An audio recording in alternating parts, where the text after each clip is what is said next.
welcome everyone to the Poisonous and Pestilent podcast. Now, as you know, over the past few years, I have come to you exclusively audially. This is just the way I am. However, today we are trying to experiment with I think it's a cross-media presentation. Not sure. Either way, there's going to be the video that will accompany this audio experience for what it is. I've got a very special guest today. To introduce myself, my name is Andrej Boron. Boron basically is the substance which, if you've been watching the TV show Chernobyl, they needed, is, as far as I remember, 5,000 tons of boron. In this case, you'll have to do with like 90 kilos.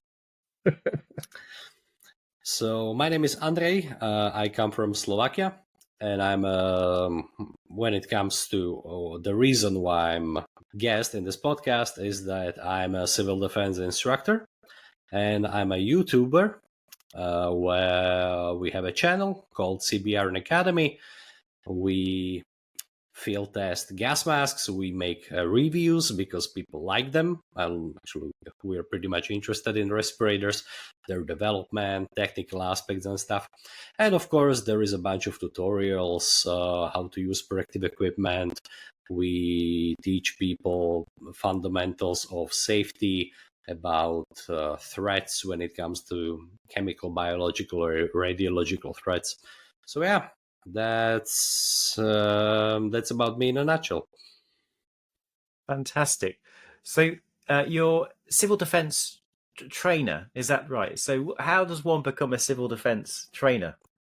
Well, you have to undergo a training, a state. You have to obtain a state license. Basically, that gives me the authority to conduct trainings when it comes to civil defense, educational events, let's call it. It's a very broad term, but education.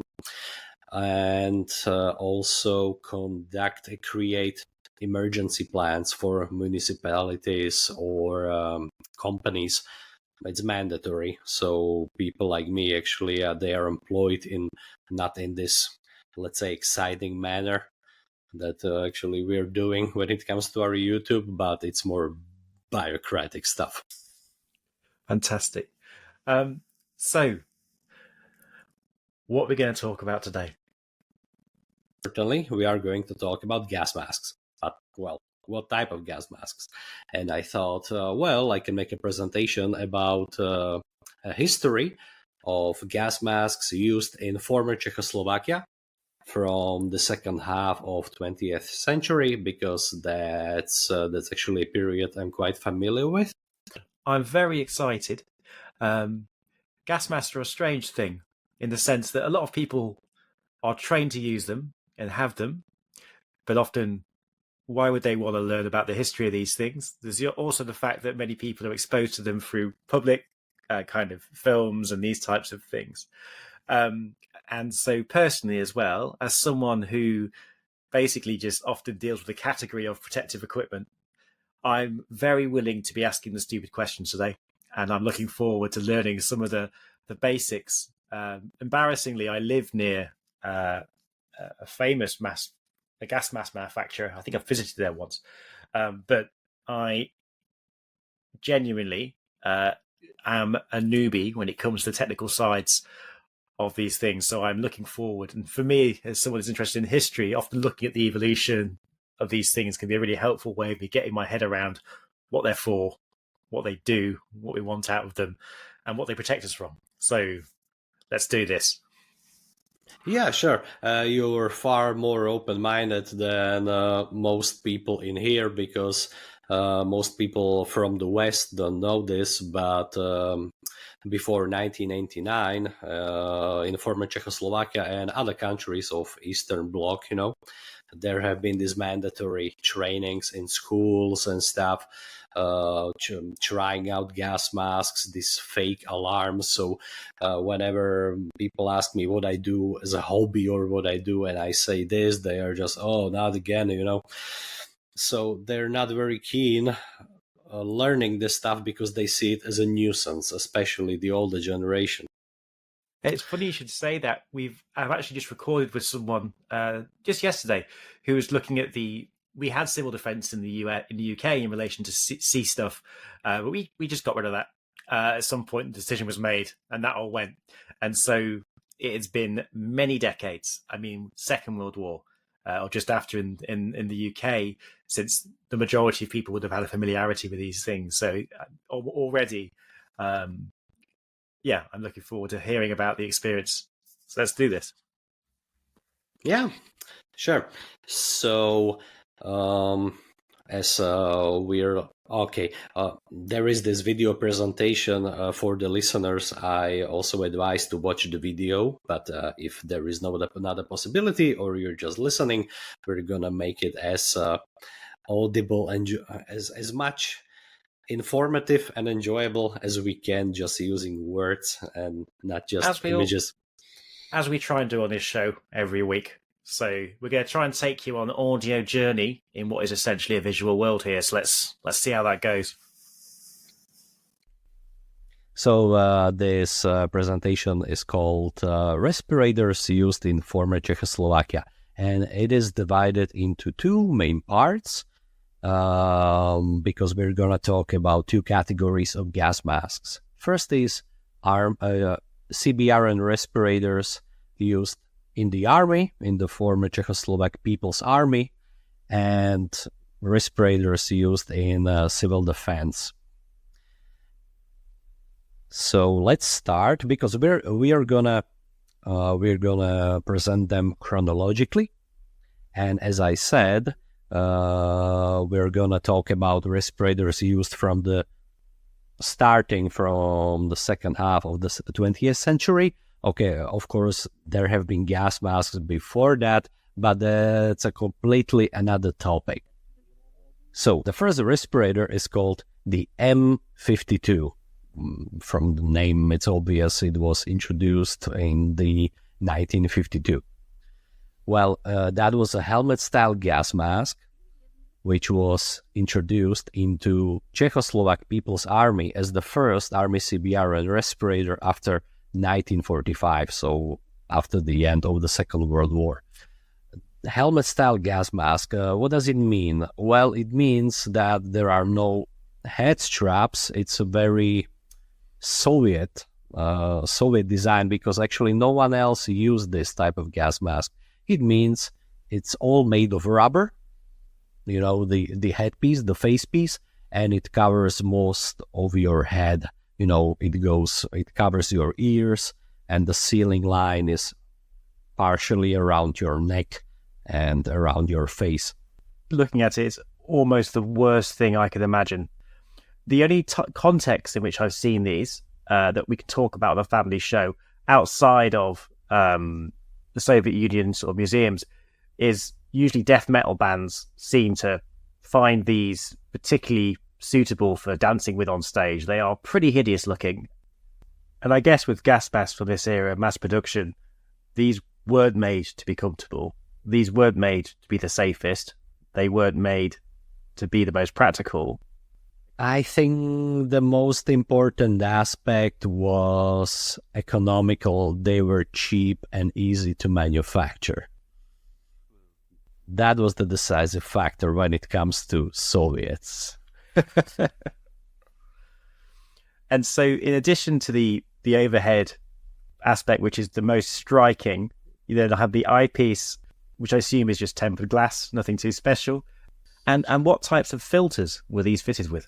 These are very old filters, M52s. They were fitted with big, heavy filters that had to be connected through a hose. Like canisters attached to a hose, yeah.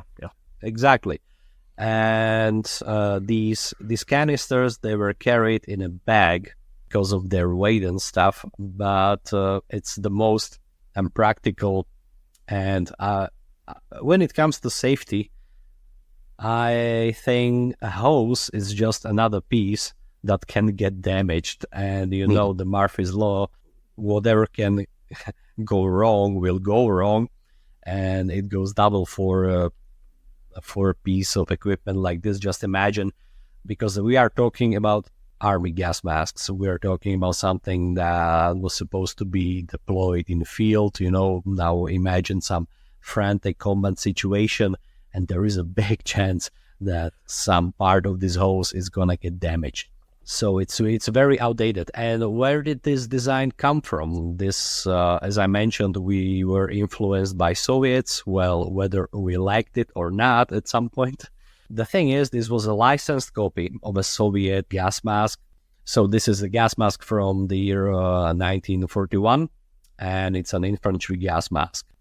But these gas masks actually had one big design flaw, and they had to be upgraded eventually. This mask had a single exhalation valve, and with an introduction of nerve agents like sarin or tabun, the G series nerve agents, they are extremely deadly.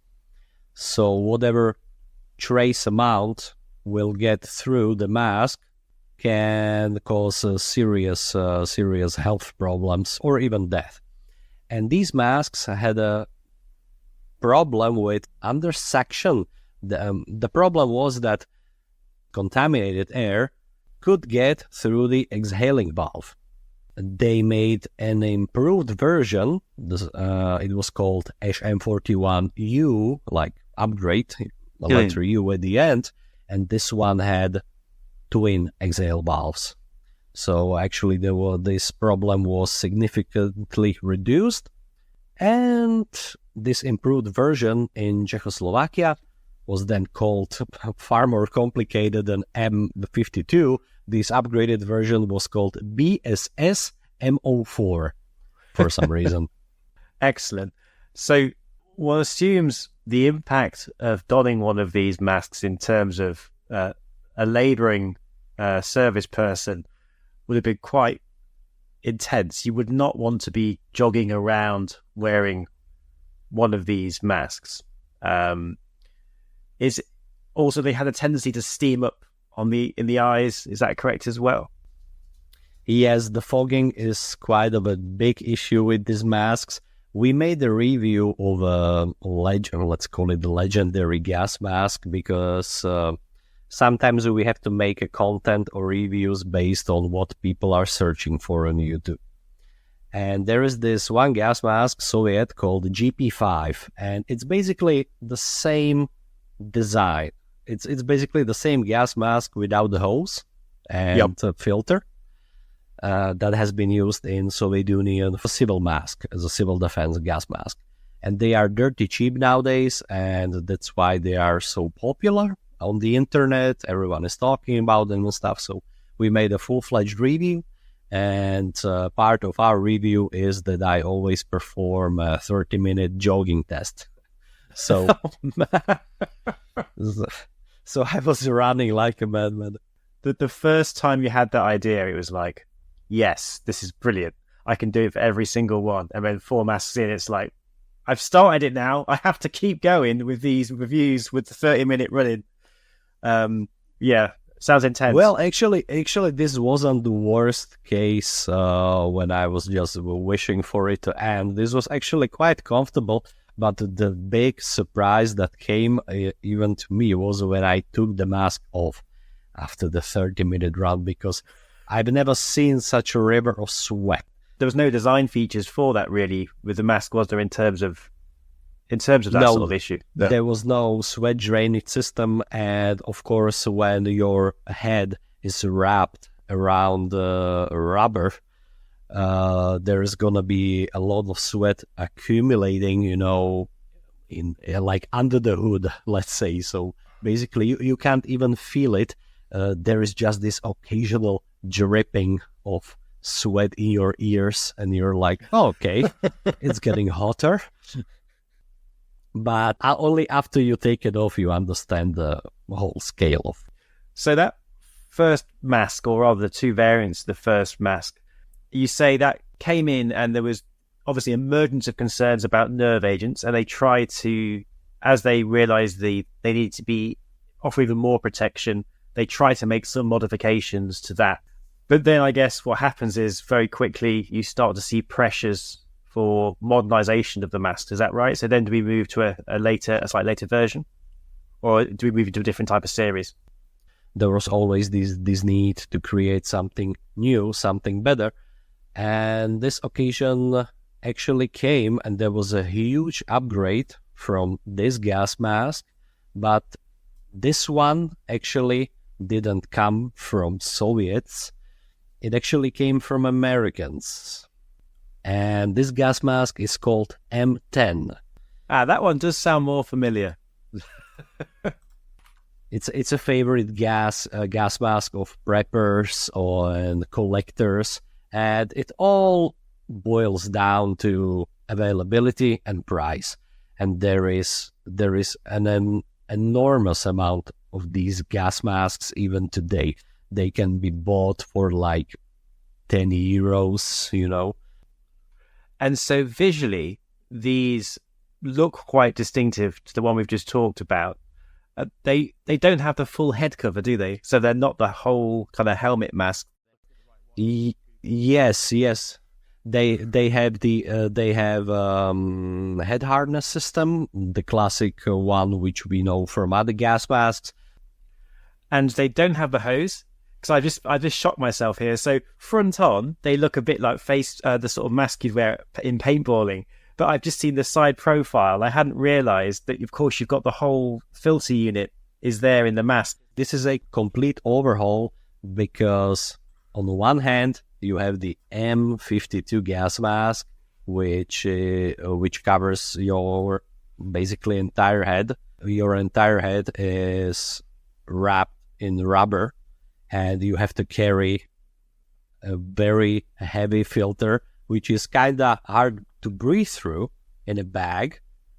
And on the other hand, you have this pretty minimalistic, not really minimalistic gas mask, but everything is integrated because you can't even see a filter because they're inside.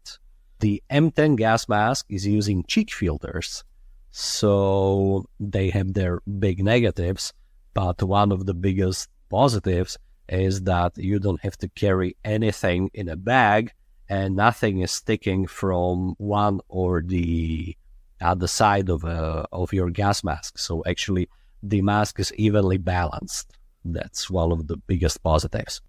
So the M10 gas mask was introduced into the Czechoslovak army in 1973, and its design was very heavily, I'll say inspired, but in reality it was blatantly copied of the American M17 gas mask. This was developed in America. The M17 gas mask was then reverse engineered in Czechoslovakia and later in other Eastern Bloc countries. What I have to say is that they blatantly copied something which wasn't so good in the first place. There are some very big design flaws we'll just talk about later. And so, yeah, the main characteristic of this M10 is that it uses a pair of cheek filters. And there are also other big upgrades and differences from the old M52, because the M10, it has an oronasal cup, the inside inner mask. Why is the oronasal cup important? Basically, it limits the amount of carbon dioxide in the mask, because while you're breathing and exhaling, without the oronasal cup, for example, in this kind of gas mask, large amount of carbon dioxide wouldn't exit the mask, and when you would be inhaling it back into your body. So that would lead to big problems. There are also other functions, like it directs the inhaling air so it passes through lenses to wash them from fogging. So it has multiple functions. So it has a voice diaphragm. Suddenly you can hear. Of course, lenses are different. There are not these lenses, when you look through, it looks like you're looking through a window on a submarine. This one has triangular lenses, so your vision is your field of view is bigger and you can see better. And also it has outserts. There are just second lenses, let's say. There are protective. Whenever you damage them, you can simply remove them, and the lenses of the mask, they stayed untouched. So that's also a big thing. And of course, the 6.8 harness. So yeah, basically that's a quick story about the M10. Of course, there have been an upgraded version in the 1980s. The main upgrade was that the M10M version was now equipped with the hydration system, and it was again a blatant copy of the American M17A, I think. It's amazing already. We're starting to see this in terms of development for those in the 50s to the 70s. The mask was being adapted to make it more wearable, more usable. And here things become a bit nonsensical, because yes, the upgraded version has this hydration system and it's built for better comfort, so you can stay longer in it. But the biggest flaw of the design of this respirator is its cheek filters, because the expected time they could last for at maximum is like 1 hour, if I'm not exaggerating. Actually, this type of gas mask is meant as an escape hood.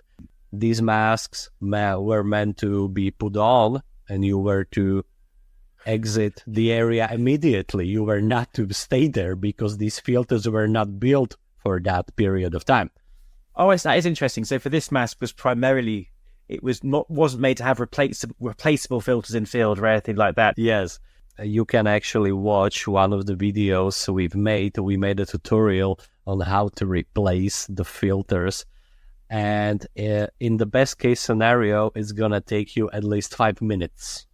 Not ideal. I think 5 minutes, I can't hold my breath for 5 minutes, especially if I'm swearing under my breath at a gas mask. So somebody on the show a year or so ago was talking about in the 70s and 80s, the UK CBRN training in field, and how that basically was very much this idea of you would not just survive, but also fight through these conditions, which of course shaped the type of technology they had and how they understood how to use it. There's a different approach. So unlike, classic gas mask filters, which are based on activated charcoal, these cheek filters, they were called LF10, these cheek filters, and they contained a filter sorbent material which was developed specifically for protection against nerve agents. So they were not suited for all kind of scenarios, for example. They were, for the first thing, their absorption capacity, or how would I say it? Their absorption capacity was very low in the first place. And secondly, they were built specifically for nerve agents. So these can't be compared with, for example, combined filter you can get now that will last for like 40, 50 hours in a contaminated area and has a broad spectrum of protective factors. So this is not a good choice. The only thing they're certainly good for are protection against particles, but that's it, especially nowadays because they're old. And this type of filters is also, the other downside, is compatible only with M10 and M10M gas masks. Of course, you can't use them with anything else. All right, basically when it comes to army gas masks used in former Czechoslovakia, that's it.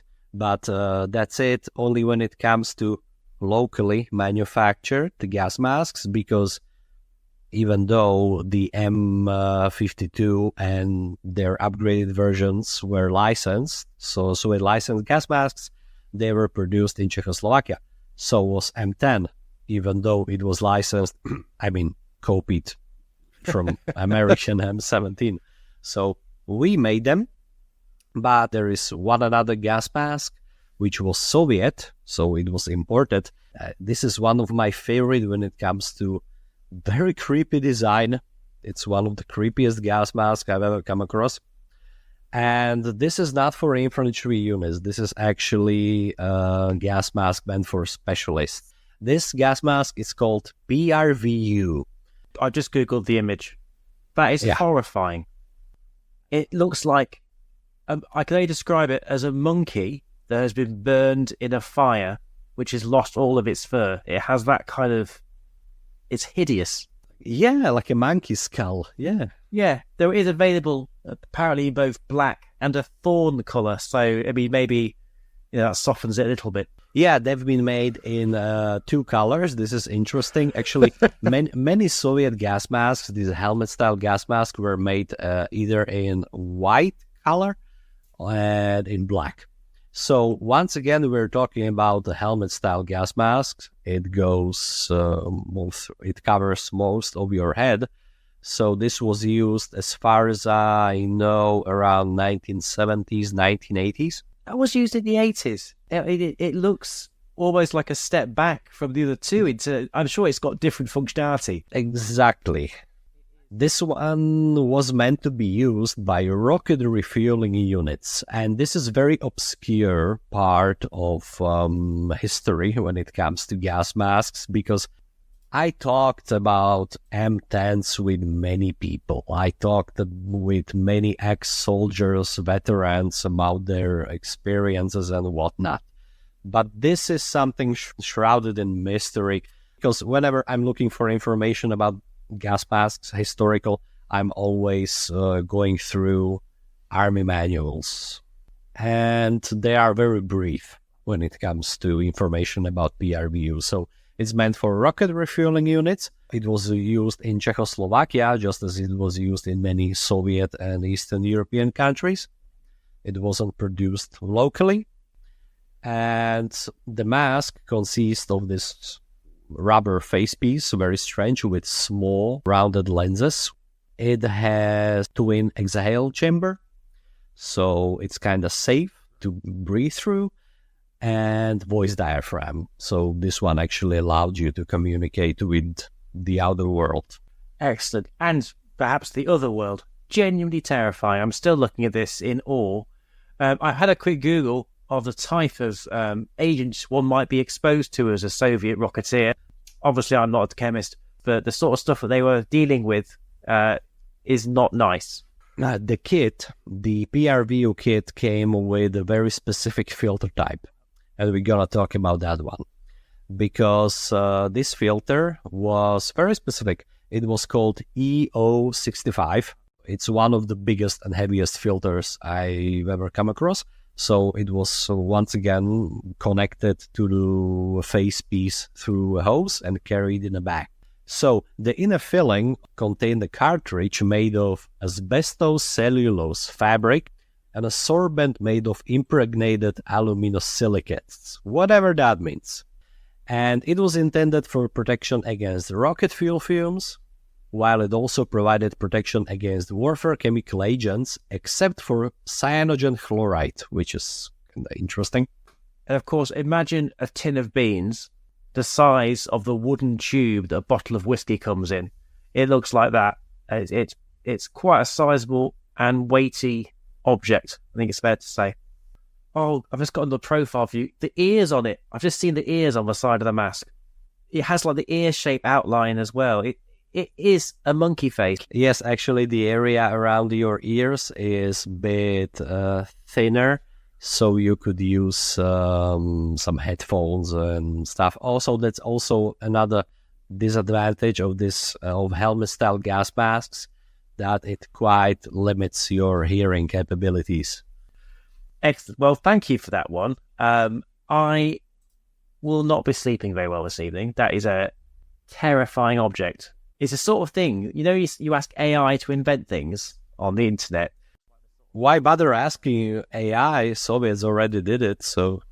They've done it. These are powerful. I suspect, knowing me, the show image will likely be one of these poor rocketeers. I think there is this very strong psychological aspect when it comes to these helmet-style gas masks. They basically dehumanize you. So, we've done the main military ones. And we're lucky today because now you're going to talk about the civil side. So, what we've got here then is the heyday, the height, really, of civil defence in Czechoslovakia. We're looking at the period in which gas masks were mass-produced for civilian use, and we're going to look at some of the key models. And so, where do we start? We are going to start in the 1950s, because that was actually the time when the production and development of anything started, whether it was army, and in this case it was civil defense. So the first model after the year 1945 was the CO1 protective mask. So this was introduced into Czechoslovak civil defense equipment in the early 1950s. However, this gas mask was replaced in 1962, which was not so, which was a very brief period. However, this gas mask was in 1962 replaced by another model because the CO1 no longer met safety requirements. One of the greatest design flaws of CO1 was the fact that the inlet valve of this gas mask was placed in the filter rather than in the inlet chamber of the respirator. This is actually something I've never seen in other gas masks, because when it comes to basic construction of CBR and respirators, every respirator has inlet valve and it has either one or two exhaling valves. This one had it as a part of a filter unit, and it had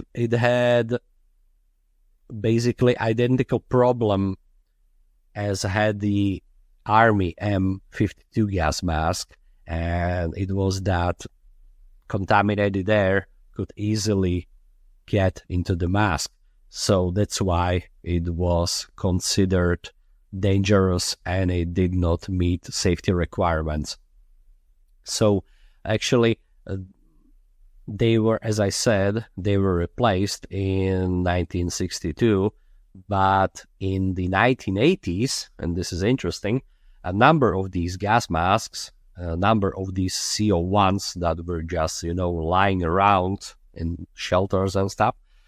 So the authorities, they tried to upgrade them by adding this very crucial part, this inlet valve, to the respirators themselves, so they could be used with classic, filters that could be screwed in. Because without this inlet valve, the only filter type you could use is the one with the inlet valve. So this was a major problem with these respirators. So this is purely historical thing. They were a long time discarded and unreliable. Excellent. So the CO1, a short-lived, simple mask, which was abandoned eventually.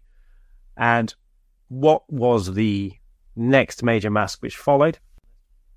So the mask that replaced the inadequate CO1 in 1962 was called CM3. So, as was the case with M52, the need to modernize civil defense respirators was mainly related to the introduction of nerve agents. And in comparison to its predecessor, the CM3 had an inbuilt inlet valve and a twin exhalation valve. So we can say it was a much safer gas mask. So these masks, they were produced in 4 sizes. That's also interesting because, for example, nowadays there is a trend of industrial respirators, in some cases military ones, that are made in single universal sizes. And looking at them, an interesting thing about them is the 6-point harness at the back of the mask. So it looks like you could achieve quite a good fit. Yes, there were 4 sizes, so that meant that with the right size, there was a big chance, or at least I would say very, very high probability that it's going to fit. And what's good about a 6-point system is that it balances the weight kind of evenly, because it doesn't pull the mask off your face due to the weight of filter. They are not, very heavy, but the 6-point head harness, in my experience, keeps the mask on your head pretty steadily, and it doesn't break the seal. That's very important. The problem with how these masks were made, and we came across this problem, for example, with M10 gas masks a lot in our civil defense trainings, because a lot of people came and wanted to train, didn't have funds for better gas masks, so they bought these cheap ones, and well, that's good. But what we've seen was that the 6-point head harness on these older masks, if the head harness wasn't set properly, it could actually create a gap right in the area of your forehead. You had to have a precise size of the gas mask for first, and then you needed to have the head harness set exactly according to your needs. Otherwise, a very big gap, would create on your forehead that would immediately break any seal. So in the next model, in another upgrade, we can actually see that they abandoned the 6-point system in favor of 5-point system because it's more foolproof. For example, that was the same thing with M10. It had the same problem, and when Czech Army eventually moved to OM90, the OM90 has 5-point head harness system, not 6. Well, the CM3 was replaced in the 1970s by CM4. The CM4 model differs from its predecessor mainly in that it has a voice diaphragm, quite actually good. Your voice is very audible. It has differently shaped lenses. Actually, they are the same. Shape as the M10 lenses, and even the outserts from the M10 can be used on CM4. And the CM4 was generally made of better materials, especially the valve chamber, for example, and the lenses, because they are more scratch resistant. The head harness of CM4 was changed to 5-point system instead of the CM3's 6.1. And these masks were produced in 3 sizes. The smallest CM4 is size 3. Then we have size 4, which is medium, and size 5, which is large. Interesting thing about this variant, about this gas mask, is that it had 2 other variants on top of this base version, which was mass produced. There are 2 other types, and there are, which is CM4M, which is a version with hydration system, because this gas mask didn't and doesn't have any fluid intake system.